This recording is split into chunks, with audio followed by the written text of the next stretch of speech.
अभिवादन, हार्दिक आभार। मेरा परिचय प्रस्तुत करने के लिए डॉक्टर चंद्रकांत गिरी साहब को मैं प्रयागराज की धरती से हार्दिक अभिवादन, वंदन एवं अभिनंदन करता हूँ। Thank you sir, thank you sir. UGC Malviya mission teacher training centre Allahabad विश्वविद्यालय के द्वारा संचालित भारतीय ज्ञान परंपरा विषयक इस एक साप्ताहिक कार्यशाला में, या हम कहें कि फैकल्टी डेवलप प्रोग्राम में, सभी भाग ले रहे प्रतिभागीगण तथा Malviya mission teacher training centre Allahabad विश्वविद्यालय के director professor doctor Prakash Joshi साहब, जो अदर्शनम लोपः एक अष्टाध्यायी में सूत्र है, लेकिन उनकी प्रसक्ति यहाँ पर है, इसीलिए मैं उनका नाम तहे दिल से आप सबके समक्ष लेना चाहूँगा। तथा इस एक साप्ताहिक फैकल्टी डेवलप प्रोग्राम या कार्यशाला में जो बहुत ही, हम कह सकते हैं कि अत्यंत ही प्रशासनिक कौशल के माध्यम से अपनी कुशलता को दिखाते हुए हमारे अनुज डॉक्टर विकास शर्मा साहब जो इसका संचालन कर रहे हैं, मैं उनका भी तहे दिल से हार्दिक स्वागत करता हूं, वंदन करता हूं, उनके प्रति अपनी कृतज्ञता अर्पित करता हूं। मुझ जैसे अकिंचन को आप सबके समक्ष भारतीय ज्ञान परंपरा पर कुछ बोलने के लिए जो आपने हमें आमंत्रित किया, मैं वस्तुतः जो है आप सभी के प्रति आभार प्रकट करता हूं। आप सभी विद्वान हैं, विविध विश्वविद्यालयों में, विविध महाविद्यालयों में सहायक आचार्य के रूप में, या मैं कह सकता हूं कि सह आचार्य के रूप में, या इसी तरह से शैक्षणिक दायित्वों में व्यापृत हैं। इसलिए आप सभी के समक्ष जो मैं भारतीय ज्ञान परंपरा का अपना जो वैशिष्ट्य है, उस वैशिष्ट्य को आप सबके समक्ष प्रस्तुत करने का प्रयास करूंगा। इसमें जो त्रुटियां होंगी वो मेरी वैयक्तिक होंगी, और जो अच्छाइयां होंगी वो पूरी की पूरी ज्ञान परंपरा की है, हमारी गुरुओं की है, जिनके आशीर्वाद से मैं आप सबके समक्ष भारतीय ज्ञान परंपरा का वैशिष्ट्य क्या है, इस विषय पर अपने वक्तव्य को रखने का प्रयास कर रहा हूं। अपनी बात को मैं पावर पॉइंट प्रेजेंटेशन के माध्यम से करूंगा और कोशिश करूंगा, क्योंकि पूरे भारतवर्ष से यहां पर सभी प्रतिभागी जुड़े हुए हैं, तो प्रयास करूंगा कि बाइलिंगुअल मोड में मैं अपनी बात को आप सबके समक्ष कह सकूं। भाषा में अभिनिवेश मेरा प्रमुख लक्ष्य नहीं है। मेरा प्रमुख लक्ष्य है जो भी ज्ञान मुझे प्राप्त हुआ है, उस ज्ञान को आप सबके समक्ष प्रस्तुत करके और आप सभी से इंटरेक्शन करके जो है अपने ज्ञान में भी मैं वृद्धि कर सकूं, यह मेरा जो है प्रयास है।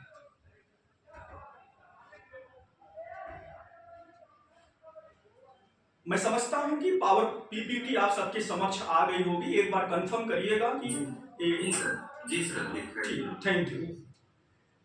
मैं अपने इस व्याख्यान को मंगलाचरण से प्रस्तुत करना चाहूंगा, क्योंकि जो मंगलाचरण की जो परंपरा है, ये हमारी वैदिकी परंपरा है और हम सभी उस वैदिकी परंपरा के संवाहक हैं। तो मंगलाचरण प्रस्तुत करते हुए मैं इस व्याख्यान को प्रारंभ करूंगा। मूकं करोति वाचालं पंगुं लंघयते गिरिं यत्कृपातमहं वन्दे परमानंद माधवम्।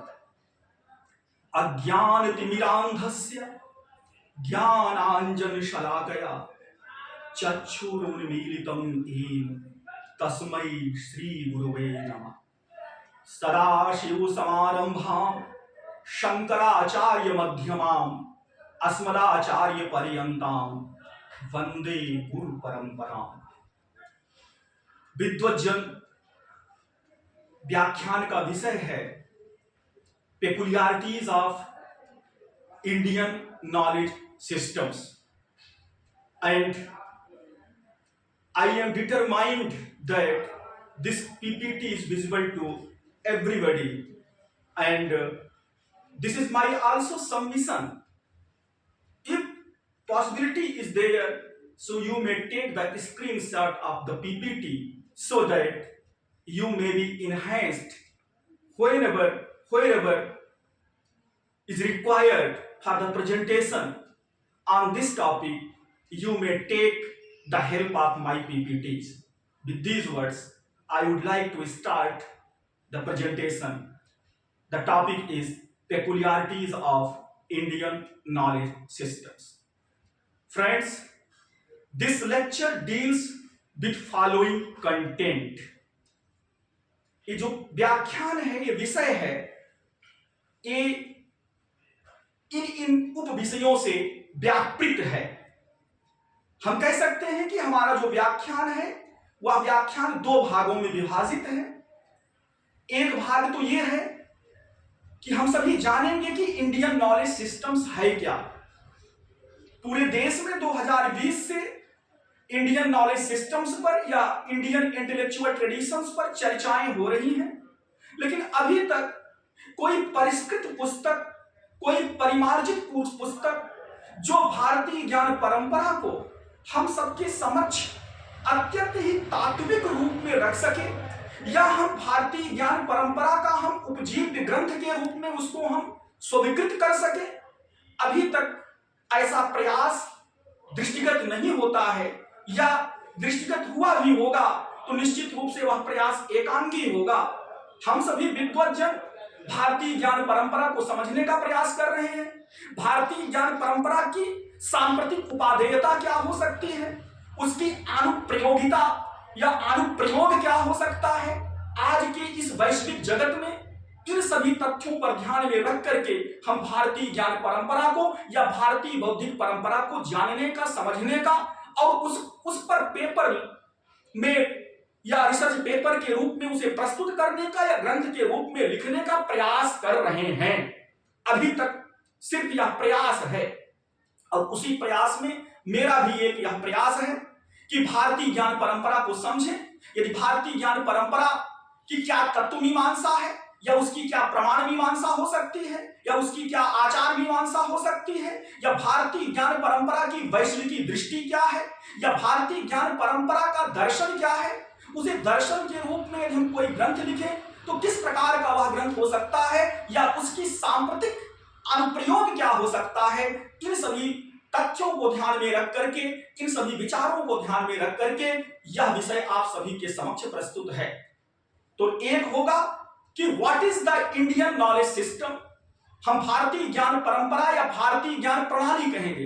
इंडियन नॉलेज सिस्टम को यदि हम हिंदी में अनुवाद करते हैं या हम संस्कृत में अनुवाद करें तो भारतीय ज्ञान प्रणाली कहें या भारतीय ज्ञान पद्धति कहें।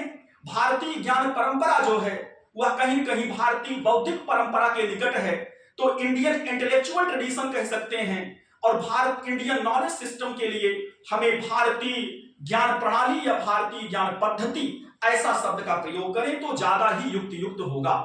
हम आपको अपने व्याख्यान में बताने का प्रयास करेंगे कि भारतीय ज्ञान प्रणाली या भारतीय ज्ञान परंपरा दोनों में भेद क्या है। भारतीय ज्ञान परंपरा से तात्पर्य भारतीय बौद्धिक परंपरा से है, और भारतीय ज्ञान प्रणाली से तात्पर्य है उस बौद्धिक परंपरा का परिष्कृत एवं परिमार्जित ज्ञान किस रूप में हो सकता है, और दोनों में किस प्रकार का संबंध है, अर्थात इंडियन नॉलेज सिस्टम्स का इंडियन इंटेलेक्चुअल ट्रेडिशंस के साथ किस प्रकार का संबंध है, इस पर हम चर्चा करेंगे। So my first part of this lecture is Indian knowledge systems, and then Indian knowledge systems. This topic is divided into 4 parts. One is the what is parampara. Means we have to know what is the parampara, because parampara is a technical term. कुछ शास्त्रीय शब्द है, उस शास्त्रीय शब्द का क्या अर्थ हो सकता है, कैसे हम परंपरा को जाने, शास्त्र की दृष्टि से जाने, या आधुनिक जो विचारक हैं वो विचारक परंपरा को किस रूप में जानने का प्रयास करते हैं। तो हम भी भारतीय ज्ञान परंपरा के संदर्भ में परंपरा जैसे पारिभाषिक शब्द पर विचार करेंगे। दूसरा विषय होगा इसका what is the knowledge system. एक भारतीय ज्ञान प्रणाली क्या है, इस भारतीय ज्ञान प्रणाली को भी जानने का प्रयास करेंगे इस व्याख्यान में, अर्थात what is the knowledge system. Knowledge system is Indian knowledge system. तीसरा जो व्याख्यान का उप विषय है relationship between knowledge system and intellectual tradition. हम ये भी जानेंगे कि ये जो भारतीय ज्ञान प्रणाली है, ये भारतीय ज्ञान प्रणाली का भारतीय बौद्धिक परंपरा से किस प्रकार का संबंध है, ये संबंध बनता भी है कि नहीं।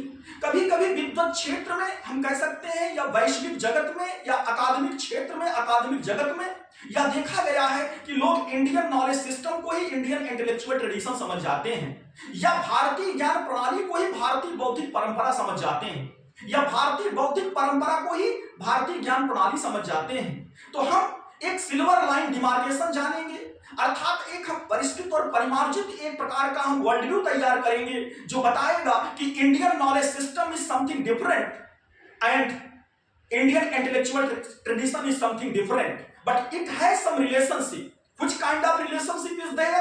That we will try to know in this lecture. So relationship between knowledge system and intellectual tradition. ये तीसरा पॉइंट है, इस पर हम लोग विचार करेंगे। और चौथा जो पॉइंट है इस पहले व्याख्यान का कि basic difference between western and intellectual tradition.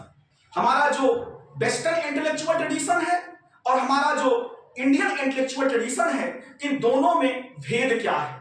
यदि आप इसको इस रूप में समझे, भारतीय ज्ञान परंपरा यह जो शब्द है, इस शब्द में तीन शब्द हैं हम कह सकते हैं, अर्थात भारतीय ज्ञान परंपरा संस्कृत में एक ही शब्द है, और जबकि हिंदी में भारतीय अलग है, ज्ञान अलग है और परंपरा अलग है। तो पहले हम परंपरा जैसे शब्द पर विचार करेंगे कि ये परंपरा है क्या। फिर दूसरा जो विचार है ज्ञान, वास्तव में ज्ञान क्या है, ज्ञान की प्रणाली क्या है, ज्ञान का विज्ञान क्या है, इस पर हम विचार करेंगे।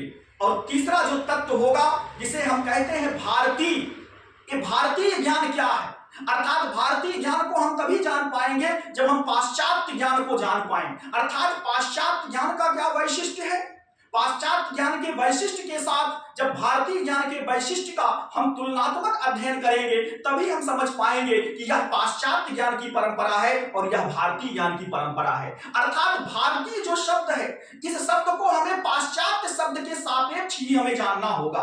अर्थात पाश्चात्य ज्ञान की क्या परंपरा है, पहले हमें उसको जानना होगा।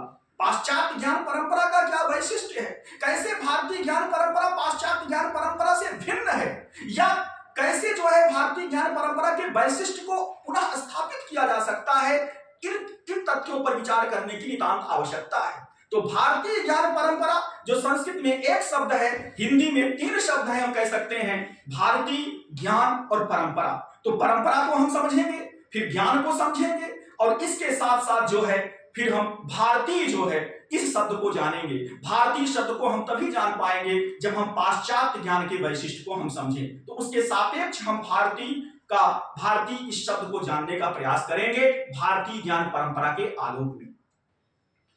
दूसरा जो इस व्याख्यान का विषय है, या हम कह सकते हैं यही व्याख्यान जो है जो दो भागों में विभाजित है, तो दूसरा जो भाग है उसे हम कहेंगे Sanskrit knowledge systems as a main source of IKS।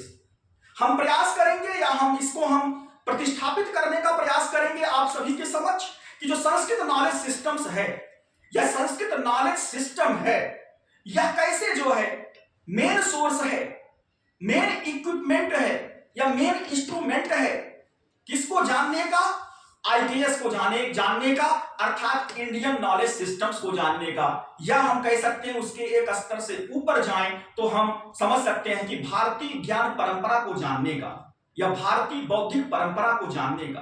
भारतीय बौद्धिक परंपरा को हम संस्कृत के ज्ञान के द्वारा ही जान सकते हैं, या संस्कृत की जो ज्ञान प्रणाली है या संस्कृत नॉलेज सिस्टम जिसको हम कहते हैं अंग्रेजी में, यानी कि 2020 में संस्कृत नॉलेज सिस्टम्स कहा गया है। तो संस्कृत नॉलेज सिस्टम्स के द्वारा हम भारतीय ज्ञान परंपरा या भारतीय बौद्धिक परंपरा को जान सकते हैं। तो हम यहां पर जानने का प्रयास करेंगे, या हम इसको हम प्रतिष्ठापित करने का प्रयास करेंगे कि Sanskrit knowledge systems is a major tool to know the Indian intellectual traditions. Sanskrit knowledge systems is a main tool to know the Indian knowledge systems। तो इस तरह से हम दूसरे भाग में इस विषय पर चर्चा करेंगे। इसमें brief introduction to Sanskrit knowledge tradition, Sanskrit की जो ज्ञान परंपरा है उसका हम परिचय जानने का प्रयास करेंगे, क्योंकि मुझे यह ज्ञात है कि संस्कृतेतर प्रतिभागी भी, हमारे विद्वज्जन भी इसमें जुड़े हुए हैं। तो संस्कृत ज्ञान परंपरा है क्या, उसका हम तात्विक परिचय, एक प्रकार का हम विहंगावलोकन करने का प्रयास करेंगे, उसकी एक रूपरेखा जानने का प्रयास करेंगे। संस्कृत ज्ञान परंपरा के द्वारा ही हम कैसे हम भारतीय बौद्धिक परंपरा को जान सकते हैं, या भारतीय ज्ञान परंपरा को जान सकते हैं, या संस्कृत ज्ञान की परंपरा या भारतीय बौद्धिक परंपरा के साथ आपस में किस प्रकार का संबंध है, उस संबंध पर हम चर्चा करेंगे। इसी विषय का जो दूसरा उप विषय है वह origin and development of Sanskrit knowledge systems.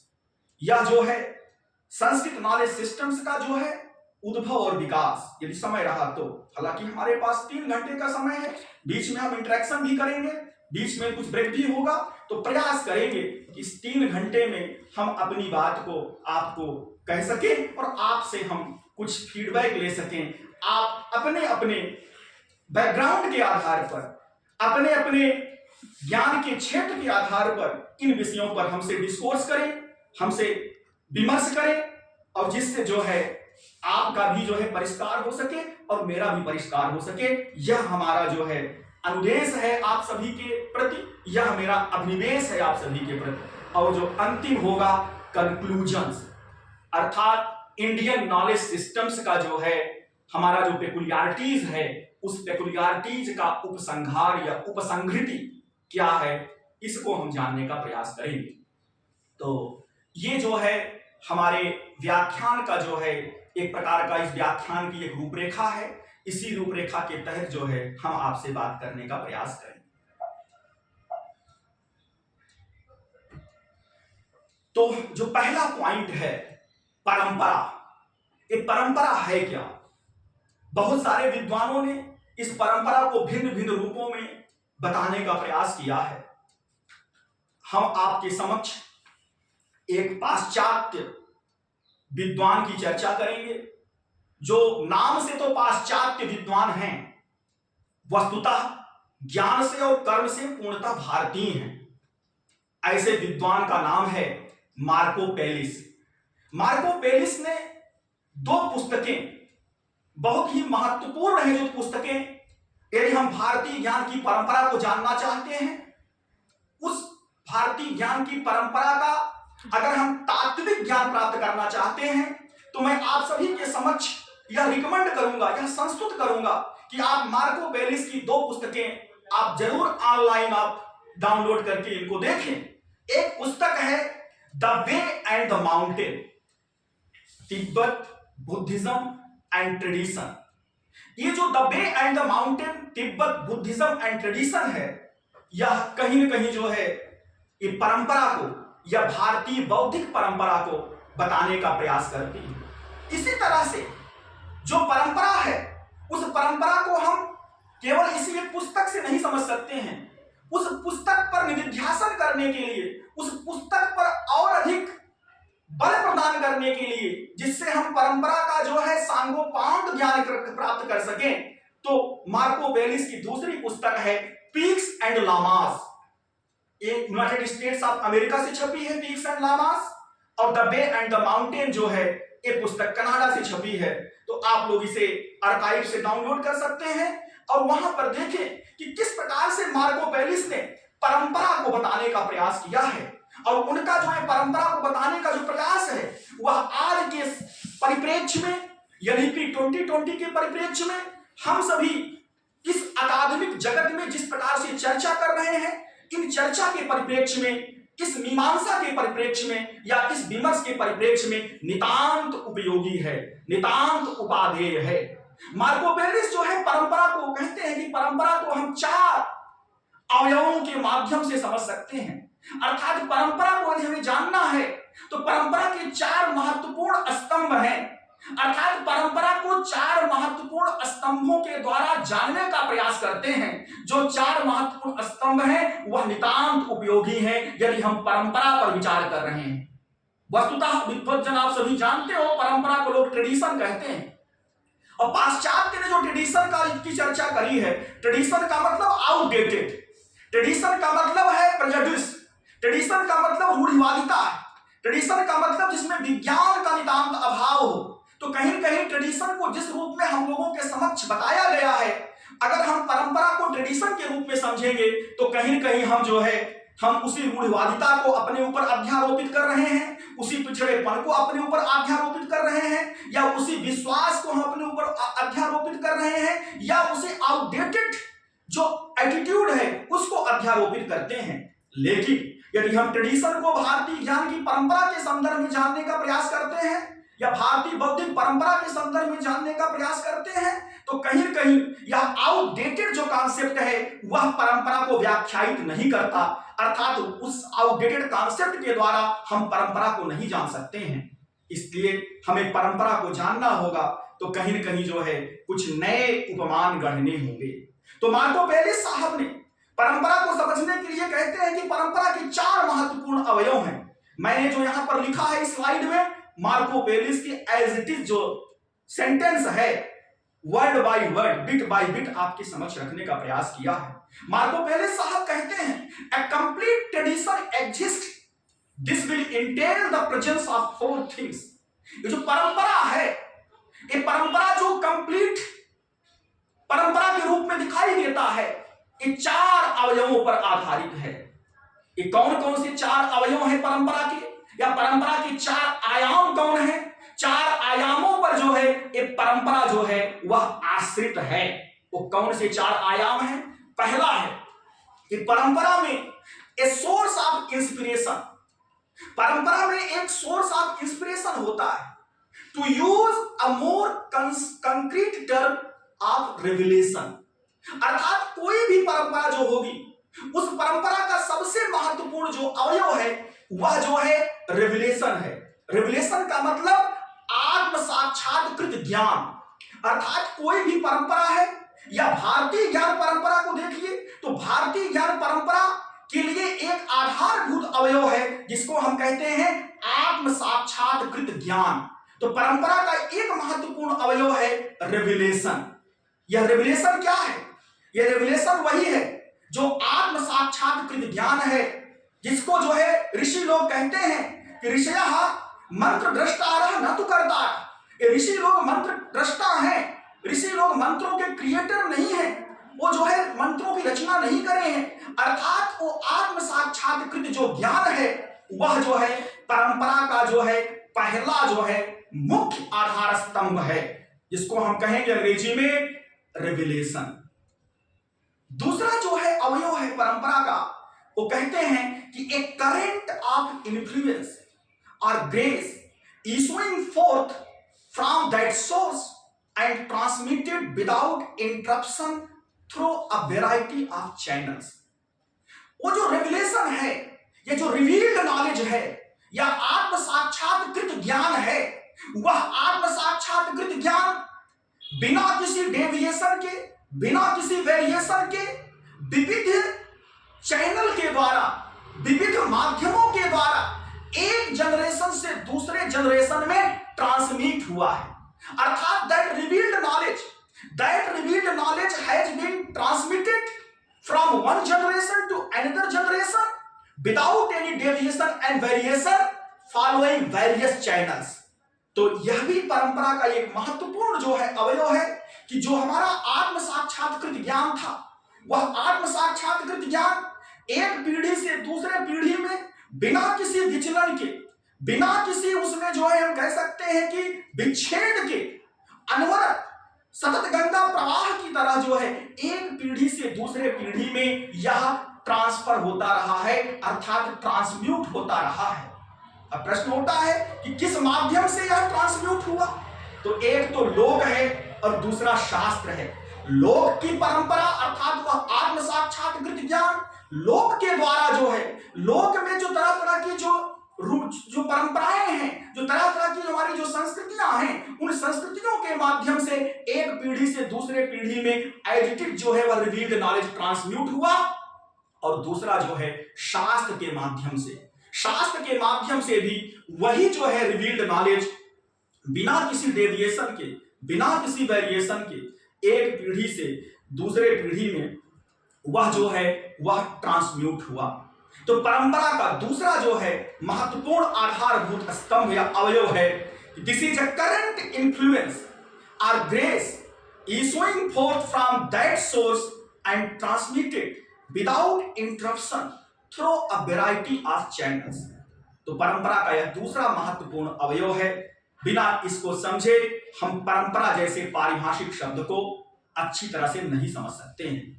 परंपरा का तीसरा महत्वपूर्ण अवयव है a way of verification which when faithfully followed will lead the human subject to successive positions where he is able to actualize the truths that revelation communicates।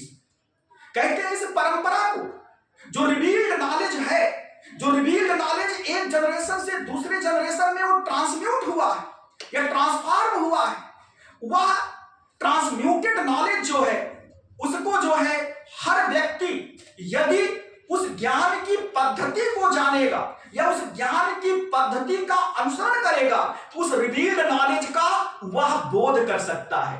अर्थात उस revealed knowledge को वह स्वयं हर व्यक्ति प्राप्त कर सकता है जो शास्त्र में या लोक में उस रिवील्ड नॉलेज को प्राप्त करने की जो पद्धति बताई गई है। इसीलिए यहां पर लिखा है कि verification when faithfully followed. Faithfully followed का मतलब उस परंपरागत जो ज्ञान है, अर्थात जो आत्म साक्षात्कृत जो ज्ञान है, वो ज्ञान जो है एक पीढ़ी से दूसरे पीढ़ी में जो व्यापृत हुआ है, उस ज्ञान को प्रत्येक व्यक्ति प्राप्त कर सकता है यदि वह शास्त्र सम्मत पद्धति या लोक सम्मत पद्धति का अनुसरण करे।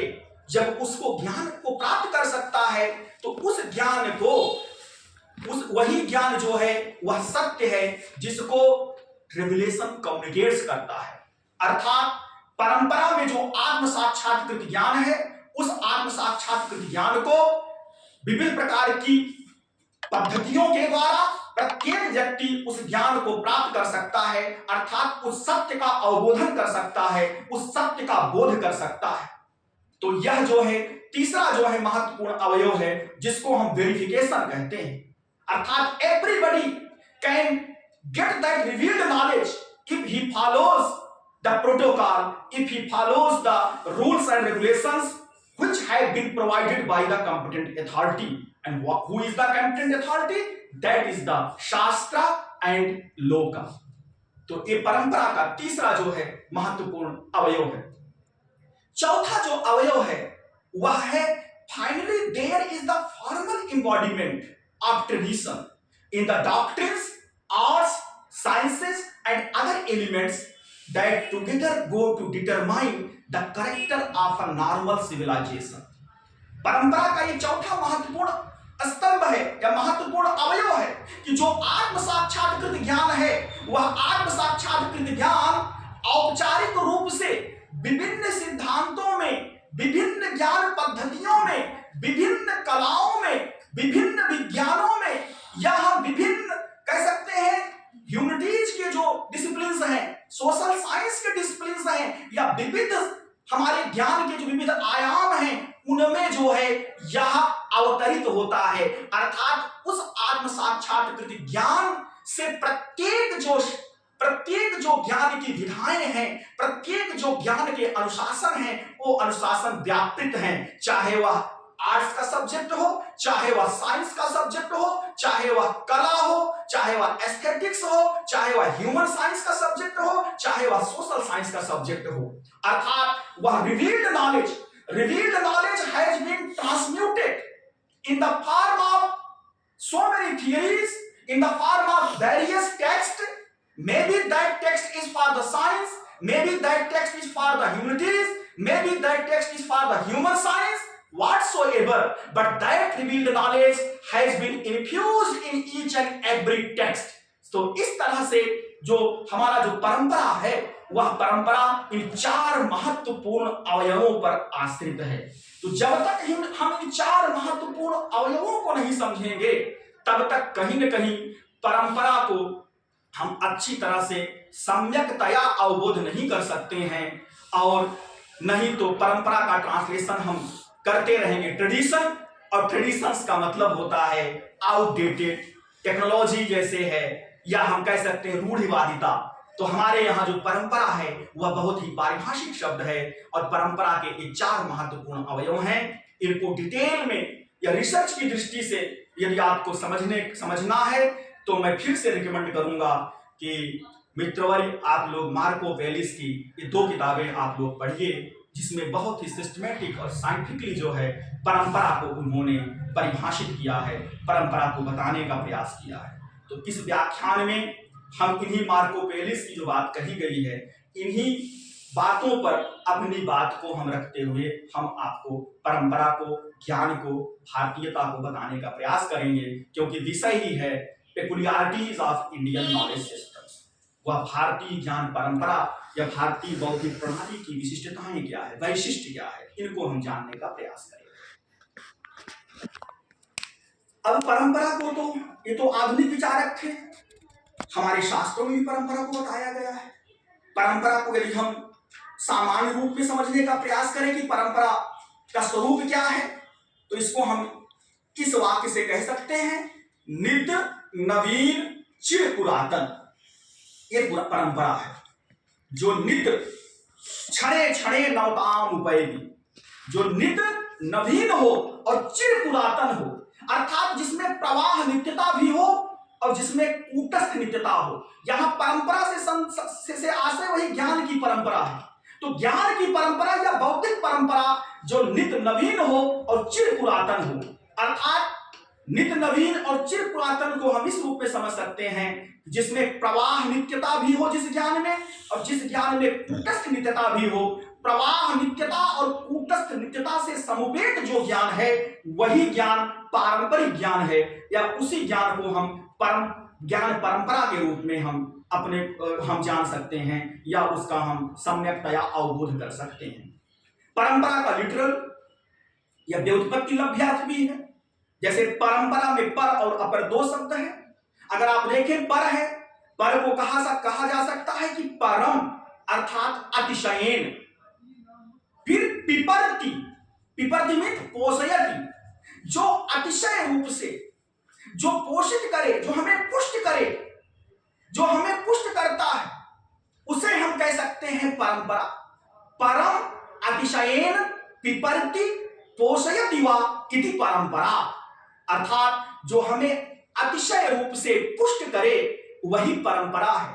और आप देखें इस परंपरा का जो उत्स है, हम क्यों कहते हैं कि हमारी जो ज्ञान की परंपरा है सनातनी है, हमारी जो ज्ञान की परंपरा है वो नित्य है, या हमारी ज्ञान की परंपरा जो है वह हम कह सकते हैं इसका आदि और अंत नहीं है। हम ऐसा क्यों क्लेम करते हैं? क्योंकि वेद का ऋषि स्वयं कहता है, वेद का ऋषि स्वयं कहते हैं कि इदं नमः ऋषिभ्यः पूर्वजेभ्यः पूर्वेभ्यः पथिकृतभ्यः, अर्थात यह वेद ही जो है आदि ज्ञान का स्रोत नहीं है, अर्थात वैदिक ज्ञान के पूर्व भी एक ज्ञान की परंपरा है, और उस ज्ञान की परंपरा को वेद का ऋषि स्वयं प्रणाम करते हैं, अपने पूर्वजों के प्रति वो बताते हैं, अपने जो पूर्व में जो ज्ञान है उस ज्ञान के प्रति वो प्रणाम करते हैं। और यही नहीं, उस ज्ञान से जो खुद स्वयं वो जो पुष्ट हुए हैं, अर्थात वह ज्ञान पथ प्रदर्शन के रूप में या पथ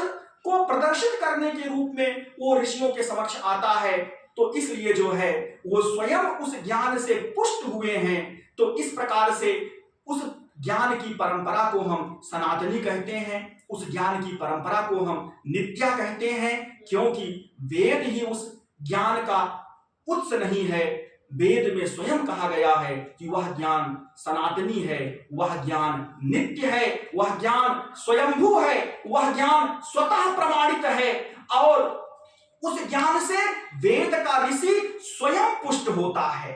अर्थात जो भी हमें ज्ञान प्राप्त हुआ है उस ज्ञान से हम जो पुष्ट हो रहे हैं उसमें जो योगदान है हमारे गुरुओं का है, हमारी इस व्यवस्था का है, वातावरण का है, और हमारा स्वयं का कुछ प्रारब्ध है। इस ज्ञान के प्रति केवल हम निमित्त मात्र हैं। जो अच्छाइयां हैं वह पूरी की पूरी जो है उस परंपरा को जाती है, इसलिए परंपरा को हम प्रणाम करते हैं। ध्यान रखिएगा कि भारत में जो भी ज्ञान है या भारतीय ज्ञान की जो परंपरा में जिस प्रकार का ज्ञान हमारे समझ दिखाई देता है, भारत में किसी भी व्यक्ति का वैयक्तिक ज्ञान नहीं है।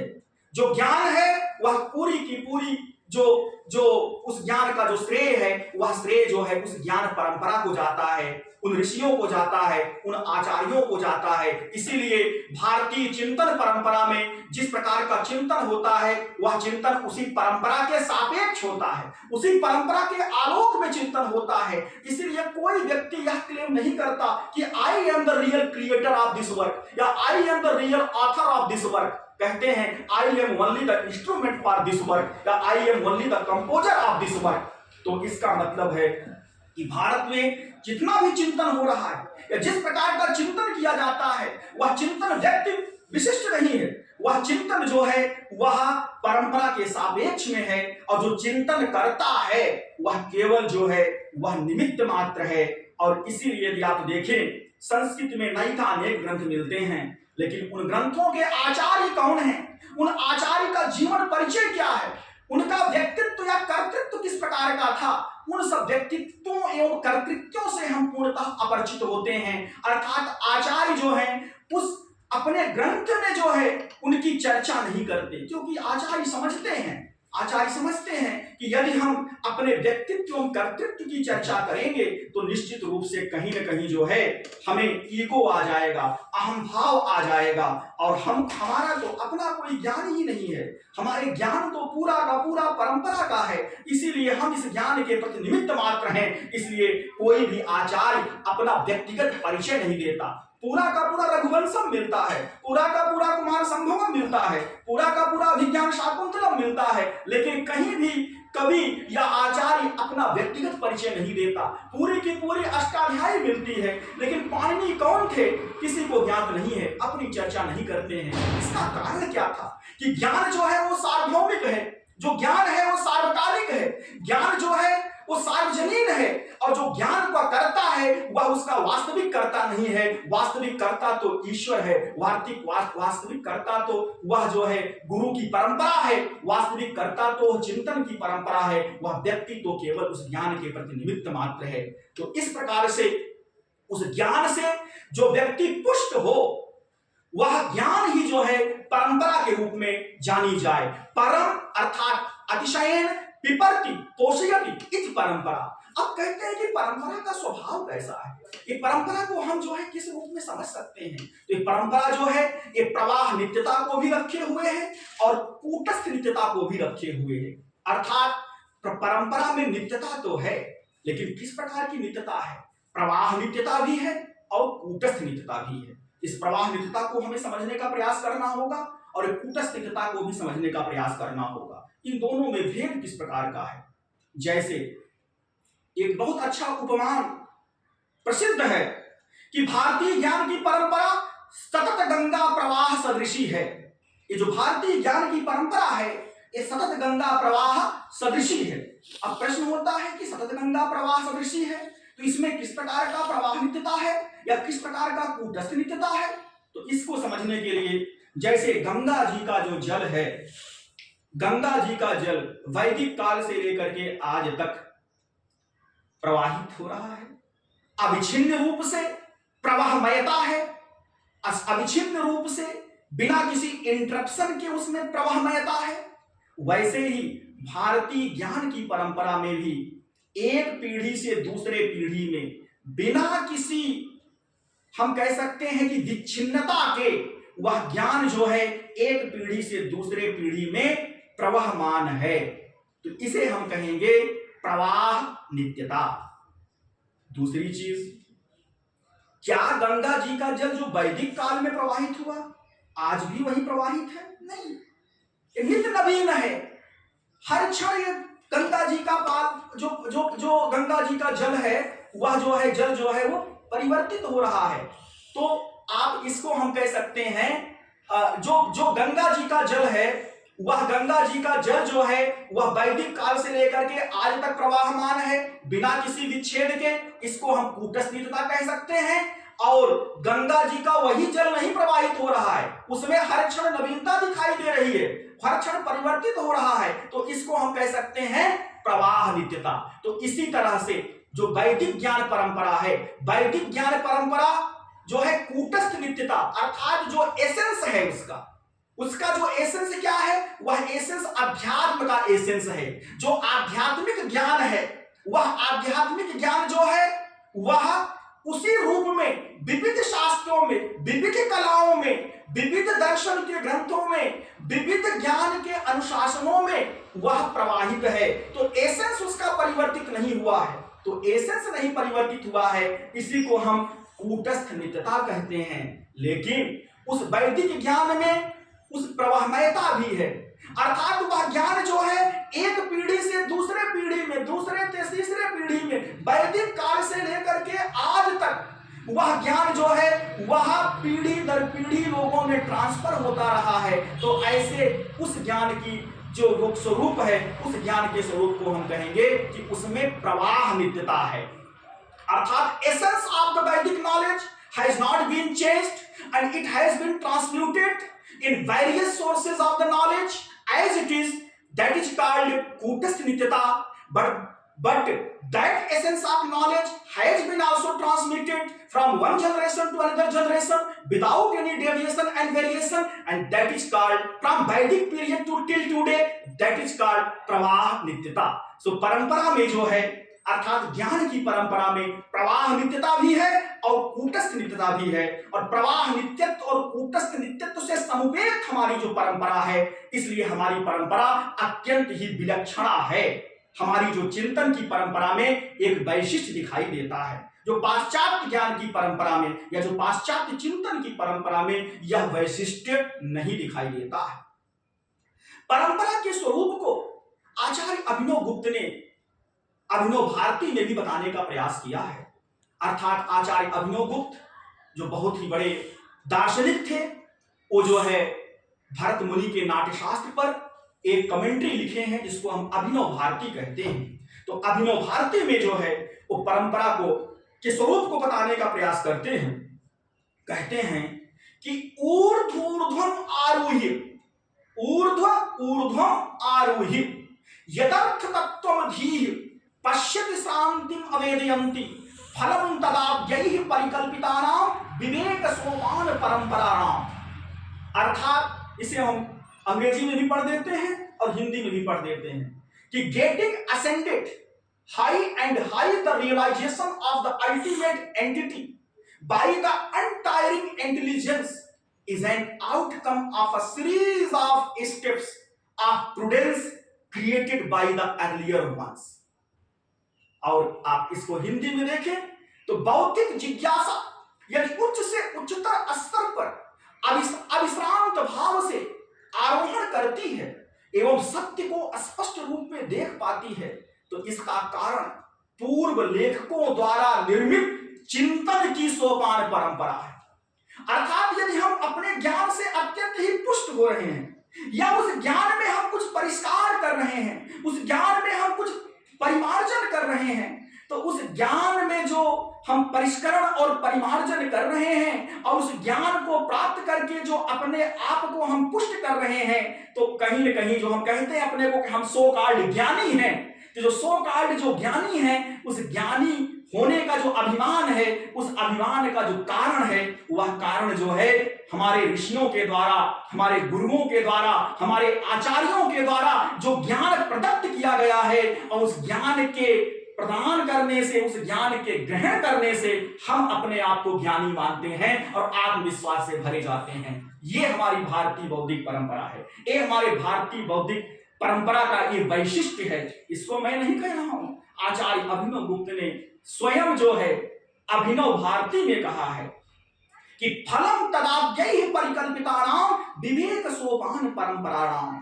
आज हमारी जो बुद्धि है उच्च से उच्चतर ज्ञान को प्राप्त करने में हमारी बुद्धि क्लांत नहीं होती, हमारी बुद्धि थकती नहीं है, आरोहण करती जाती है और हम सत्य को स्पष्ट रूप में देख पाने में समर्थ होते हैं। इसका प्रमुख कारण है पूर्व के आचार्यों का जो चिंतन है और उस चिंतन से जो हम समुपेत हुए हैं, अर्थात उस चिंतन से जो हम अपने आप को हम लाभ प्रदान किए हैं, अर्थात उस चिंतन से जो हम लाभान्वित हैं, उन्हीं को यह क्रेडिट जाता है। तो परंपरा को समझने के लिए जो हमारे आधुनिक चिंतक हैं मार्को बेलिस साहब, उनको भी ध्यान में रख करके जो हमारे परंपरागत आचार्य हैं, शास्त्रीय आचार्य हैं, जो परंपरा को बताने का प्रयास करते हैं, इन दोनों के साथ सामंजस्य स्थापित करके, तारतम्य स्थापित करके आज के परिवेश में अकादमिक जगत में जैसी आवश्यकता है, उस आवश्यकता को ध्यान में रख करके हमें परंपरा को जो है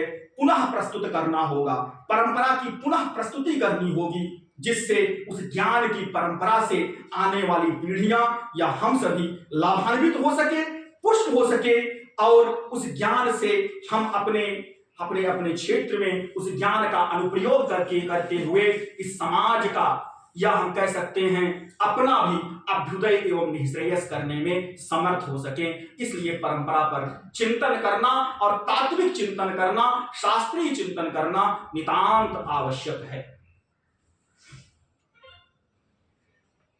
अब हम देखें जो रेवलेशन था, जो पहला जो एट्रीब्यूट था परंपरा का, कि परंपरा में एक आत्म साक्षात्कृत ज्ञान होगा। वो आत्म साक्षात्कृत ज्ञान कैसे जो है वह बिना किसी डेविएशन के, बिना किसी विचलन के, वह पीढ़ी दर पीढ़ी लोगों में व्यापृत हुआ, उसके कौन कौन से आयाम हैं, उनको हम जानने का प्रयास करेंगे इस प्रस्तुति के द्वारा, इस स्लाइड के द्वारा। इटर्नल और रिवील्ड नॉलेज, रिवील्ड नॉलेज को ही हम वेद के रूप में जान सकते हैं। यही वेद है जो रेवलेशन है या रिवील्ड नॉलेज है या आत्म साक्षात्कृत ज्ञान है।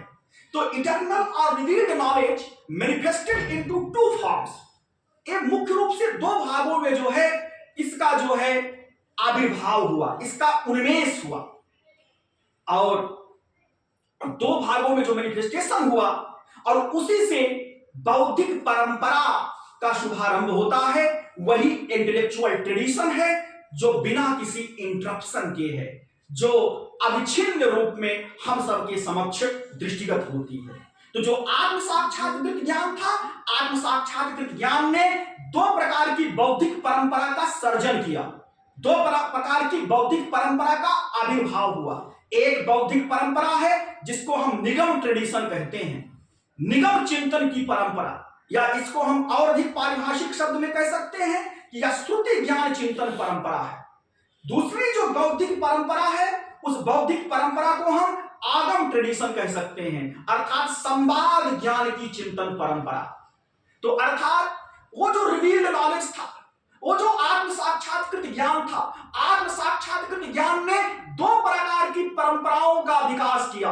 एक परंपरा है जिसको हम निगम चिंतन की परंपरा कहते हैं या हम श्रुति ज्ञान चिंतन परंपरा कह सकते हैं, और दूसरी जो बौद्धिक परंपरा है उसको हम आगम ट्रेडिशन कह सकते हैं, अर्थात संवाद ज्ञान की चिंतन परंपरा कह सकते हैं।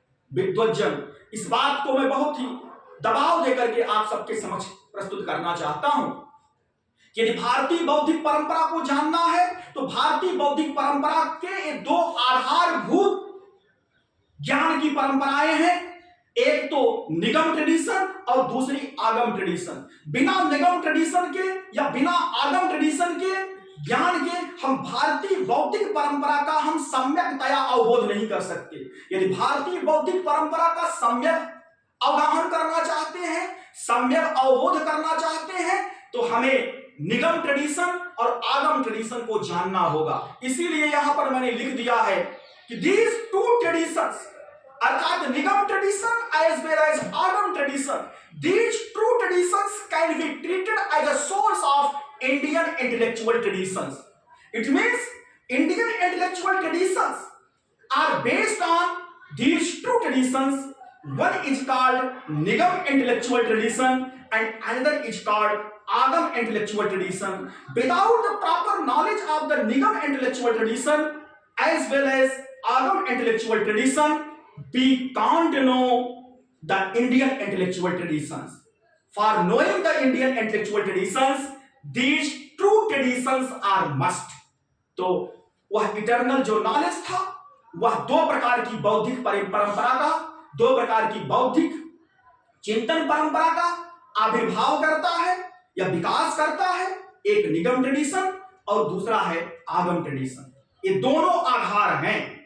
अब ये जो निगम ट्रेडिशन है और आगम ट्रेडिशन है, ये निगम ट्रेडिशन और आगम ट्रेडिशन को मुख्य रूप से हम 7 भारतीय ज्ञान की पद्धति के द्वारा जान सकते हैं। इस तथ्य को आप लोगों को विशेष रूप से जानने की अपेक्षा मैं करता हूं कि जो हमारी जो भारतीय बौद्धिक परंपरा है और भारतीय बौद्धिक परंपरा का जो आधार है, एक निगम की चिंतन परंपरा और दूसरी आगम की चिंतन परंपरा, इस निगम और आगम की चिंतन परंपरा को भारतीय ज्ञान प्रणाली के द्वारा हम जान सकते हैं। और वह भारतीय ज्ञान की प्रणाली के 7 अवयव हैं। अर्थात भारतीय ज्ञान की प्रणाली को भी अगर समझना है, means if we want to know the Indian knowledge systems, so Indian knowledge systems can be known properly on the basis of these 7 components. Without the knowledge of these 7 components, we can't grasp the concept of the Indian knowledge systems. तो अगर हमें भारतीय बौद्धिक परंपरा में श्रुति ज्ञान की परंपरा या आगम ज्ञान की परंपरा को जानना है, तो इनके जानने के 7 ज्ञान की पद्धतियां हैं, जिसको हम नॉलेज सिस्टम्स कहते हैं। 7 ज्ञान की प्रणालियां हैं। इन्हीं 7 ज्ञान की प्रणालियों के द्वारा, 7 ज्ञान की पद्धतियों के द्वारा हम निगम ट्रेडिशन और आगम ट्रेडिशन को जान सकते हैं। और निगम ट्रेडिशन, आगम ट्रेडिशन के ज्ञान से हम पूरी की पूरी भारतीय बौद्धिक परंपरा को जानने का प्रयास कर सकते हैं। तो वो 7 जो भारतीय ज्ञान की प्रणाली कौन कौन सी है, वह आप सबके समक्ष यहां पर प्रस्तुत है। पहली जो है भारतीय ज्ञान की प्रणाली अर्थात ओंटोलॉजी। अगर हमें भारतीय बौद्धिक परंपरा को जानना है या भारतीय ज्ञान की परंपरा को जानना चाहते हैं, तो इंडियन ओंटोलॉजिकल नॉलेज सिस्टम को जानना होगा। भारतीय तत्वमीमांसीय जो ज्ञान की पद्धति है, उस भारतीय तत्वमीमांसीय ज्ञान की पद्धति को हमें जानना होगा। अर्थात ontology of the Indian intellectual traditions, हमें पहला जो है इस पर काम करने का प्रयास हम सभी को करना चाहिए कि भारतीय बौद्धिक परंपरा की जो ओंटोलॉजी है, उस ओंटोलॉजी को लोगों के समक्ष लाने का प्रयास करना चाहिए। तत्वमीमांसा अर्थात उस भारतीय बौद्धिक परंपरा में कौन कौन से तत्व हैं, उन तत्वों पर विचार करें। उन तत्वों के आधार पर हम भारतीय बौद्धिक परंपरा को जानने का प्रयास करें। अर्थात ontology of the Indian intellectual traditions. और ये ओंटोलॉजी क्या है? ये ओंटोलॉजी ही इंडियन नॉलेज सिस्टम है। भारतीय बौद्धिक परंपरा को भारतीय ज्ञान प्रणाली के द्वारा हम जान सकते हैं। वो भारतीय ज्ञान प्रणाली का जो पहला अवयव है वह है ओंटोलॉजी। तो हमें ओंटोलॉजी पर विचार करने का प्रयास करना होगा। जैसे यदि हम इसको दर्शन की भाषा में कहें, यदि हमें न्याय वैशेषिक दर्शन का बोध करना है, तो न्याय वैशेषिक दर्शन के लिए हमें 7 पदार्थों पर विचार करना होगा, या वैशेषिक दर्शन के लिए हमें 7 पदार्थों पर विचार करना होगा, न्याय दर्शन के लिए हमें 16 पदार्थों पर विचार करना होगा। बिना इन 7 पदार्थों को या बिना इन 16 पदार्थों को के ज्ञान के बिना हम न्याय का या वैशेषिक का या न्याय वैशेषिक दर्शन का हम सम्यक्तया अवबोध नहीं कर सकते। इसी तरह से हम सांख्य योग दर्शन पर को हम जानना चाहते हैं, तो हमें 25 तत्वों पर विचार करना होगा। इसी तरह से यदि आप भारतीय बौद्धिक परंपरा को लोगों को बताना चाहते हैं, पूरे देश को बताना चाहते हैं, या मैं कहूं कि पूरे विश्व की अकेडमिया को भारतीय बौद्धिक परंपरा को बताना चाहते हैं, तो विद्वज्जन ontology of Indian intellectual traditions पर विचार करना होगा। अर्थात भारतीय बौद्धिक परंपरा की जो तत्व मीमांसा है, कौन कौन से तत्व हैं, जिन तत्वों के आधार पर पूरे भारतीय बौद्धिक परंपरा की व्याख्या की जा सकती है, उस पर विचार करना होगा। तभी हम वैज्ञानिक रूप से परिष्कृत रूप से, परिमार्जित रूप से हम भारतीय बौद्धिक परंपरा पर एक सुव्यवस्थित ग्रंथ ला सकते हैं जो भारतीय बौद्धिक परंपरा के ज्ञान का उपजीव्य ग्रंथ हो सकता है, आधारभूत ग्रंथ हो सकता है। तो हमें इस पर विचार करने की आवश्यकता है। दूसरी जो ज्ञान की प्रणाली है वह ज्ञान की प्रणाली है एपिस्टेमोलॉजी, अर्थात भारतीय बौद्धिक परंपरा के जानने की जो प्रमाण है, साधन कौन कौन से हैं, किन किन साधनों से हम भारतीय बौद्धिक परंपरा को जान सकते हैं, अर्थात इंडियन एपिस्टेमोलॉजिकल नॉलेज सिस्टम। इस रूप में हमें इंडियन एपिस्टेमोलॉजिकल नॉलेज सिस्टम के रूप में हमें जो है रिसर्च पेपर लिखना चाहिए, किताबें लिखनी चाहिए कि भारतीय जो प्रमाण मीमांसा है वह प्रमाण मीमांसा भारतीय बौद्धिक परंपरा के सापेक्ष में लिखी जानी चाहिए, जिससे हम एपिस्टेमोलॉजिकल स्टडी कर सके। तो भारतीय प्रमाण मीमांसा, इस पर भी विचार करने की आवश्यकता है। मेटाफिजिक्स, मेटाफिजिक्स का मतलब होता है सत्ता मीमांसा। इस भारतीय बौद्धिक परंपरा में कुछ वस्तुएं ऐसी हैं, कुछ तत्व ऐसे हैं जिनका हमें अनुभव तो होता है, लेकिन उनको हम शब्दशः अभिव्यक्त नहीं कर सकते। Reality is there, reality is existing in this universe, और reality is existing in this cosmos, but the reality can not be represented in the form of the language as it is, so that is called सत्ता मीमांसा, metaphysical entity. वो metaphysical entity को जो है भारतीय बौद्धिक परंपरा का मेटाफिजिक्स क्या है, उस भारतीय बौद्धिक परंपरा का जो मेटाफिजिक्स है उसको बता करके हम भारतीय बौद्धिक परंपरा को बता सकते हैं। तो मेटाफिजिकल नॉलेज सिस्टम को भी हमें जानने का प्रयास करना होगा। और भारतीय बौद्धिक परंपरा की उपादेयता क्या है? भारतीय बौद्धिक परंपरा की उपादेयता है कि हम सभी जो है, हम सभी जीव से मनुष्य बन सके। हम में जो मनुष्यता आई, हमारा जो आचार और विचार है, या हमारा जो जीवन दर्शन है, जो जीवन दर्शन उसी भारतीय बौद्धिक परंपरा से पूर्णतः अनुप्राणित है। तो उस हमारा जो एथिक्स क्या है, अर्थात उस भारतीय बौद्धिक परंपरा की आचार मीमांसा क्या है, उस आचार मीमांसा पर विचार करना होगा। और आचार मीमांसा पर जो हमें ग्रंथ लिखने की आवश्यकता है वह भारतीय बौद्धिक परंपरा के सापेक्ष होना चाहिए। तो एक्सियोलॉजी और इंडियन एक्सियोलॉजी नॉलेज सिस्टम्स, तो इंडियन एक्सियोलॉजी नॉलेज सिस्टम इस तरह से हमें जो है इस पर भी हमें विचार करने की आवश्यकता है, तभी हम भारतीय बौद्धिक परंपरा को हम अच्छी तरह से जान सकते हैं, या भारतीय ज्ञान की परंपरा को हम अच्छी तरह से जान सकते हैं। विद्वज्जन, ये 3 या 4 तत्व ही पर्याप्त नहीं है। 3 या 4 तत्वों के अभिज्ञान से हम भारतीय बौद्धिक परंपरा को नहीं समझ सकते हैं। हमें भारत को समझना होगा तो कुछ और महत्वपूर्ण अवयवों पर विचार करना होगा। वो महत्वपूर्ण अवयव कौन कौन से हैं? एक तो साइकोलॉजी है, मनोविज्ञान है। भारतीय बौद्धिक परंपरा के जितने भी ग्रंथ आपको दिखाई देते हैं, उन ग्रंथ में आप देखेंगे तो कहीं न कहीं साक्षात रूप से या परंपरागत रूप से उसमें जो है मन, बुद्धि, चित्त और अहंकार की चर्चा कहीं न कहीं दिखाई देती है, आत्मा की चर्चा कहीं न कहीं दिखाई देती है। तो भारत का मनोविज्ञान क्या है? उस भारतीय बौद्धिक परंपरा में जो भारतीय मनोविज्ञान की उपादेयता किस रूप में सिद्ध होती है, अर्थात इंडियन साइकोलॉजी की क्या उपादेयता हो सकती है? हम बताना चाहते हैं इंडियन साइकोलॉजी जो है वो वेस्टर्न साइकोलॉजी से भिन्न है। वेस्टर्न साइकोलॉजी जब डिजीज उत्पन्न हो जाती है, जब रोग उत्पन्न हो जाता है, तब उसके निदान की खोज करता है। लेकिन इंडियन साइकोलॉजी क्या है? रोग उत्पन्न ही ना हो, उसके कारणों पर, रोग उत्पन्न ना होने के कारणों पर विचार करता है। इस तरह से इंडियन साइकोलॉजी भी जो है उसे हमें जानने का प्रयास करना चाहिए। अर्थात भारतीय बौद्धिक परंपरा के लिए इंडियन साइकोलॉजी एक ज्ञान पद्धति के रूप में लोगों के समक्ष आए, तभी हम भारतीय बौद्धिक परंपरा का सम्यकतया अवबोध कर सकते हैं, जिसे हम ज्ञान प्रणाली के रूप में इंडियन साइकोलॉजिकल नॉलेज सिस्टम कह सकते हैं। और यही नहीं, यदि भारत को जानना है तो भारत अध्यात्म की नगरी है। भारत को बिना अध्यात्म के नहीं हम समझ सकते। अध्यात्म का विज्ञान भी लोगों को बताना होगा।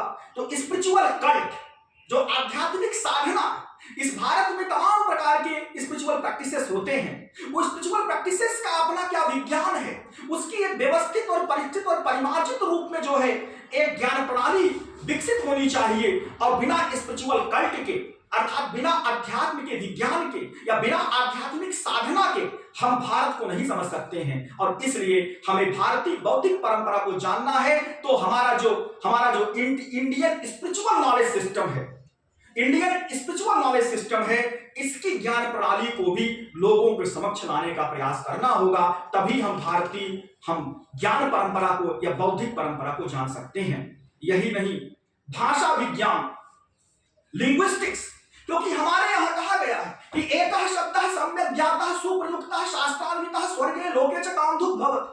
अर्थात भाषा जो है वह भाषा परिष्कृत है तो परिमार्जित है, वो भाषा शिष्ट कहलाती है। क्योंकि शिष्ट भाषा इसीलिए प्रयुक्त होती है क्योंकि जो ज्ञान होगा वह उतना ही परिष्कृत होगा, परिमार्जित होगा, वैज्ञानिक होगा।